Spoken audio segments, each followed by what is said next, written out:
आप सभी भाई बहनों का आध्यात्मिक ज्ञानात्मक चैनल की ब्रह्म मुहूर्त ज्ञान उपदेश कक्षा में एक बार फिर स्वागत है। आज की चर्चा का विषय है मनुष्य का जीवन। और नीचे हमने 3 साधारण स्थितियां लिखी हैं: कमाना, खाना और संभालना। देखिए, ये एक त्रिगुणात्मक स्थितियां हैं, क्योंकि मनुष्य शब्द में भी हमने देखिए त्रिगुणात्मक स्थितियां दर्शाई हैं। यानी कि सभी मनुष्य अपने मिले हुए जीवन में एक स्वभाव लेके आते हैं। उस स्वभाव का अभिप्राय उन 3 स्थितियों से है जो कारण शरीर में संस्कारों के रूप में हम पिछले जोनि का अभिप्राय पूर्व की मनुष्य जोनियों से, क्योंकि संस्कार स्वभाव बनता मनुष्य योनि में ही है और बिगड़ता भी मनुष्य योनि में ही है। यहाँ सुधरना का अभिप्राय सतोगुण की स्थिति से है और बिगड़ना का अभिप्राय देखिए राजसी और तामसी स्थितियों से है। हालांकि राजसी स्थितियां तो देखिए एक मध्यम स्थिति की होती है, ये बिगड़ने में भी नहीं आती और सुधरने में भी नहीं आती, लेकिन फिर भी अंतोगत्वा रजोगुण की स्थितियां तमोगुण में अधिकतर गिराती रहती है। इसलिए इसको भी एक बंधन की स्थितियां समझा जाता है, क्योंकि शास्त्र बार बार कहते हैं तमोगुण रजोगुण दोनों ही बंधनदायक है और सत्वगुण को मुक्तिदायक कहा जाता है। उसी दृष्टिकोण से उसी शास्त्रों में कही गई बातों के अनुसार नीचे हमने 3 अलग अलग स्थितियां लिखी हैं, जिसमें हमने कमाना, खाना और संभालना स्थितियां लिखी। दूसरी मेरी आप सभी भाई बहनों से विनती है कि इस वीडियो विशेष को सुनते समय चित्र पर अपनी निगाह बनाए रखें, क्योंकि शब्द सामान्य होते हुए भी इन सभी सामान्य शब्द में जो गुणों की 3 स्थितियां हैं। सफेद रंग में दिखाया गया शब्द का अभिप्राय देखिए सात्विक स्थिति से है, जो कि एक धर्मानुसार एक सात्विक स्थिति, एक अच्छी स्थिति मानी जाती है। और ये जो रंगीन स्थितियां हैं, ये भोग प्रेरित होती है, संसार से प्रेरित होती है। और ये जो ना शब्द है, ये ना का अभिप्राय देखिए एक शास्त्र विरुद्ध स्थितियां हैं जो एक तामसी गिनी जाती है, इसलिए इसको हमने काले रंग से दर्शाया। इन सभी स्थितियों के आपको मैं कुछ अंश तक भावार्थ भी समझने होंगे, क्योंकि ये कमाना, खाना, संभालना कोई नए शब्द नहीं, लेकिन एक संसारी मनुष्य का, एक राजसी मनुष्य का इन सभी स्थितियों के अनुसार ही उसका जीवन बीतता है। क्योंकि शास्त्र तो बार बार कहते हैं सतोगुण का संग एक सत्संग की स्थिति है। सतोगुण को एक मुक्तिदायक गुण कहा गया है। सतोगुण को ज्ञान से जोड़ा जाता है, रजोगुण को क्रिया से, तमोगुण को पदार्थों से जोड़ा जाता है। और शास्त्र बार बार कहते हैं पदार्थों का संग उतना ही करो जितना आपके हमारे जीवन की अवस्थाओं की पूर्ति हो। अन्यथा ये पदार्थ जैसे जैसे आपके हमारे जीवन में बढ़ते जाते हैं, तो फिर आपका हमारा खाना पीना बिगड़ने लगता है। खाना पीना बिगड़ने के साथ साथ आपके हमारे परिवार में जब सुख सुविधा के साधन अधिक होने लगते हैं, तो आपके हमारी क्रियाएं घटने लगती हैं। ये क्रियाएं घटने का अभिप्राय क्या है? क्योंकि स्थूल शरीर की जितने भी भोजन संबंधित आवश्यकताएं होती हैं, उन आवश्यकताओं से अधिक जब जब मनुष्य स्वाद स्वाद में अधिक भोजन खाता है या अधिक भोग्य पदार्थ ग्रहण करता है और उसके साथ साथ उस खाए गए भोजन को पचा नहीं पाता, तो फिर ऐसी स्थितियों विशेष में उसके जीवन में स्थूल शरीर के स्तर पर विकृतियां आने लगती हैं, रोग उत्पन्न होने लगते हैं। और ये सभी रोग की स्थितियां मनुष्य को कष्टदायक लगती हैं। फिर धीरे धीरे मन के स्तर पर बेचैनी आने लगती है। मन के स्तर पर बेचैनी आने का मतलब क्या है कि मन बुद्धि एक विकार युक्त होने लगते हैं। काम, क्रोध, लोभ, मोह, अहंकार, देखिए ये सभी स्थितियां आपके हमारे कमाने से, खाने से संबंध रखती है।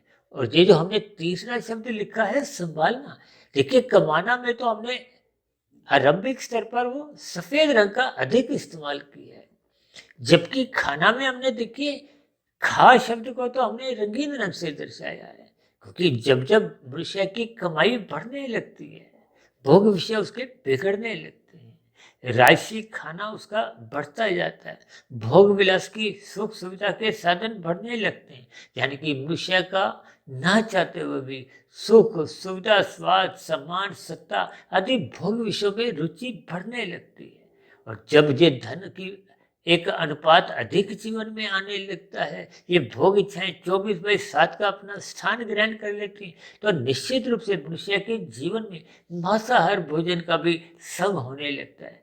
आज देखिए ब्याह शादियों में भी मादक पदार्थों का सेवन होता हुआ एक आम स्थितियां बनती जा रही है। लोगों का पहनावा बिगड़ता जा रहा है, मनुष्य की स्थूल शरीर के स्तर पर भोग वृत्तियां बिगड़ती जा रही है। ये सभी स्थितियां मनुष्य के जीवन में भागदौड़ भी लेके आती हैं, बेचैनी भी लाती हैं। यानी कि स्थूल शरीर के स्तर पर मनुष्य रोगग्रस्त अधिक बनता जाता है और मन के स्तर पर उदासी, बेचैनी, खिन्नता निरंतर मनुष्य के स्वभाव का हिस्सा बनती जाती है। ये कुल मिलाकर ये सभी स्थितियां आपके हमारे जीवन को अस्त व्यस्त करती हैं। इसलिए तो हमने देखी ये जो जीवन में 3 अलग-अलग स्थितियाँ दर्शाई हैं, क्योंकि मनुष्य जीवन तो देखिए सँवारने के लिए मिला है। और यदि हम राजसी और तामसी स्थितियाँ ही अधिक बढ़ाते जाते हैं, देखिए आज मनुष्य अधिक से अधिक कमाना चाहता है, 2 के 4 बनाता है, 4 के 40 बनाता है, 40 के 4000, 4 लाख, करोड़, खरब। जब इन सभी स्थितियों में ही उसका जीवन बीतता जाता है, देखिए मनुष्य ने खाने 100 रुपये हैं, 1000 रुपये उसने कमा रखे हैं, फिर भी वो लाखों की दौड़ में अपने आप को भगाए रखता है। तो फिर ऐसी स्थितियों में चाहे वो धर्मानुसार भी अधिक से अधिक धन इकट्ठा कर भी ले, तो फिर ऐसी स्थितियों में वो कमाया गया धन, अधिक धन, वो उसको संभालने की स्थितियां उसको परेशान करती हैं। क्योंकि जब जब धन अधिक मात्रा में आ जाता है, तो उसको संभालने में भी मनुष्य का जीवन जो ही व्यर्थ जाता है। देखिए ये बहुत ही सूक्ष्म स्तर पर स्थितियां हैं जो आपके हमारे व्यवहार का हिस्सा हैं, और इन सभी स्थितियों पर मनुष्य अक्सर कोई विशेष ध्यान नहीं देता। इसलिए तो हमने देखी कमाना शब्द में सात्विक स्थिति अधिक दर्शाई है, खाना शब्द में हमने देखी राजसी और तामसी स्थितियां दर्शाई हैं, जबकि तीसरी स्थिति में संभालना स्थिति में ये पूर्ण स्थिति ही हमने काले रंग से इसीलिए दर्शाई है कि मनुष्य इन सभी स्थितियों पर चिंतन करे। क्योंकि जब जब तमोगुण बढ़ने लगता है, तो फिर तमोगुण बढ़ता बढ़ता मनुष्य से कब कितने पाप कर्म करवाने लगता है, मनुष्य को स्वयं भी इसका बोध नहीं होता। क्योंकि तामसिक स्थितियों में उसको ज्ञान का स्तर न्यून हो जाता है, या यूं को कि उसको सत्संग की बातें, शास्त्रों की बातें अच्छी नहीं लगती, जिसके फलस्वरूप उसकी बुद्धि देखिए सात्विक न रहते हुए राजसी या तामसी ही बनी रहती है। तो ये सभी स्थितियां मनुष्य के जीवन में आध्यात्मिक उन्नति के दरवाजे सदा बंद रखती हैं, क्योंकि मनुष्य का जीवन राजसी और तामसी स्थितियों में ही बीतता जाता है। इन सभी स्थितियों पर अक्सर मनुष्य सत्संग के अभाव में विचार मंथन कर नहीं पाता। इसलिए तो हम बार बार कहते रहते हैं कि सत्वगुण का संग करो, रात को मौनात्मक स्थितियों से बचो, यानी कि रात को जल्दी सो जाओ। जब जब मनुष्य रात को देरी तक जागता है, तो ये विषय भोगों की वासना मनुष्य को एक प्रोत्साहित करती है, जिसके फलस्वरूप मनुष्य रात को देरी तक जागता है।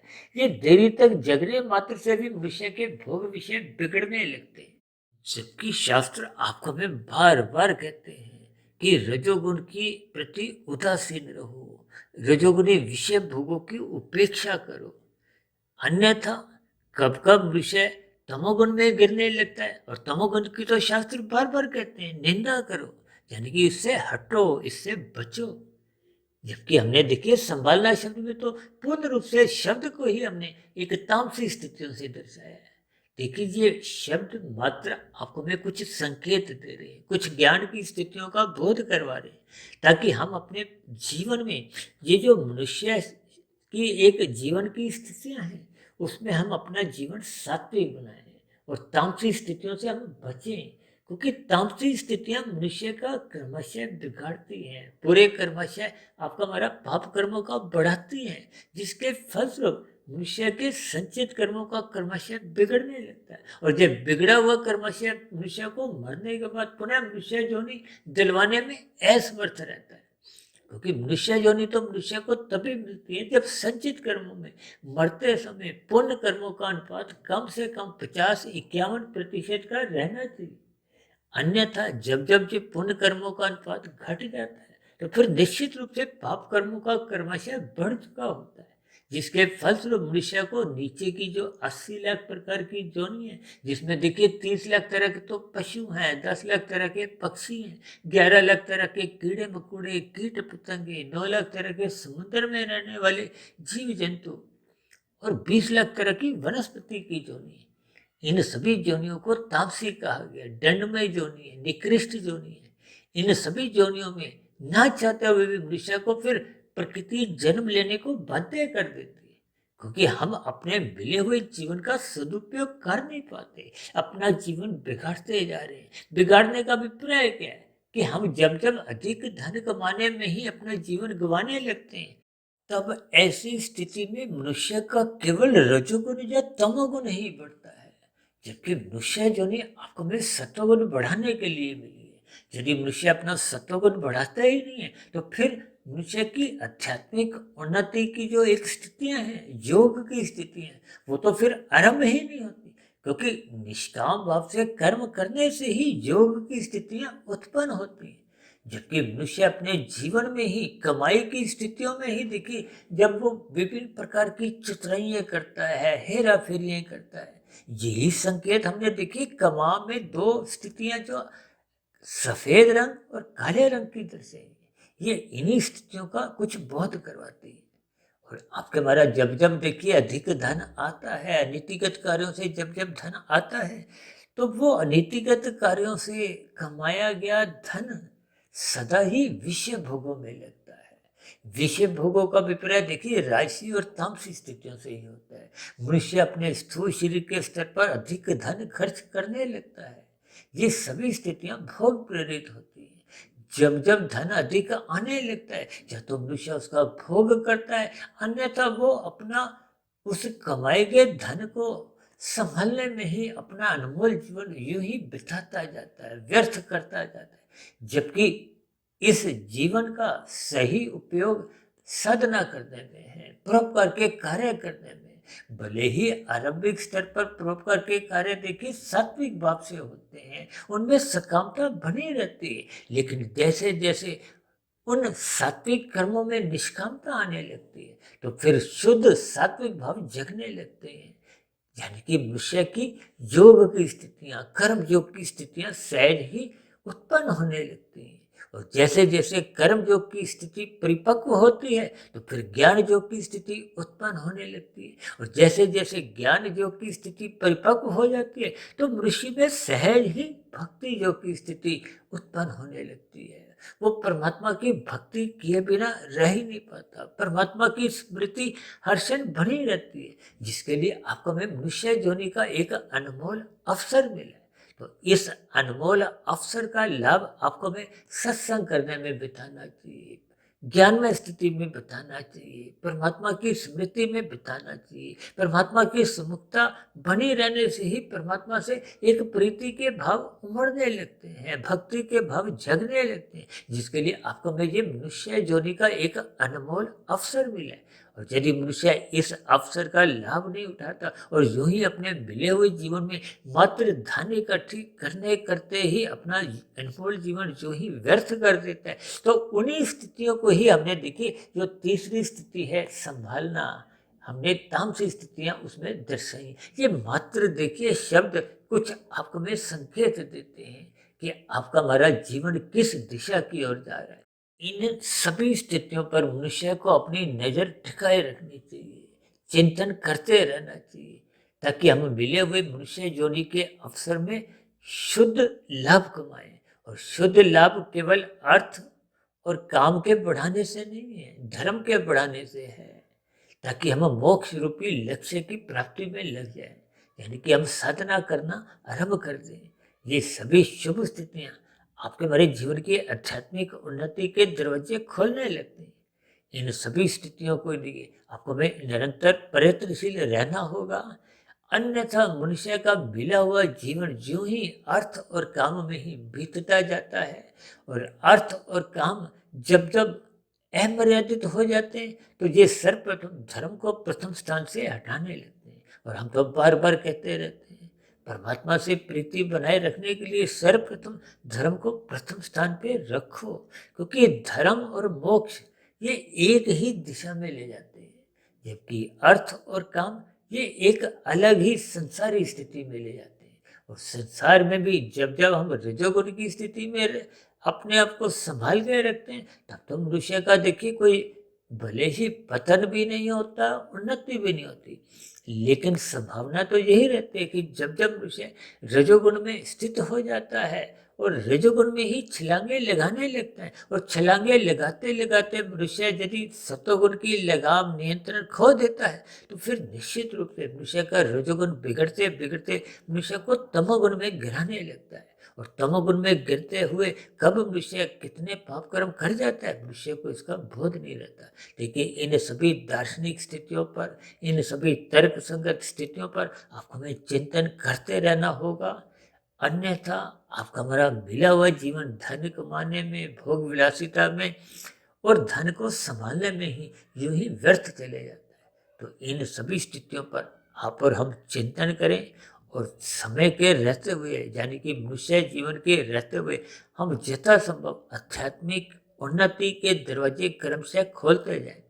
तो ऐसी सभी आध्यात्मिक उन्नति होने की स्थितियां हम सभी भाई बहनों के जीवन में भी बनना आरंभ हो। इन्हीं शुभकामनाओं के साथ आज की चर्चा विशेष को अब यही विश्राम देते हैं। शाम को फिर मिलते हैं संध्या बेला ज्ञान कक्षा में।